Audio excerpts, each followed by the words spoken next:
یہ سب جتنے امریکی مخالف اس وقت نام نہاد جتنے گروہ ہیں، یہ اصل امریکی مخالف رہنما رہبر سے یہ پرچم لے کر جھوٹے مخالفین کو خود امریکہ تھمانا چاہتا ہے۔ کبھی اردوان امریکہ مخالف پرچم لے کے کھڑا ہو جاتا ہے، کبھی قذافی، کبھی صدام، کبھی اسامہ بن لادن، کبھی فلاں۔ کیوں؟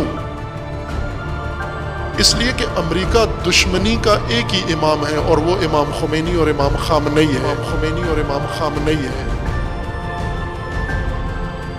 امریکہ اس مخالفت سے ڈرتا ہے، اس پرچم کے نیچے سے لوگوں کو نکال کے جھوٹے پرچموں کے نیچے جمع کرنا چاہتا ہے۔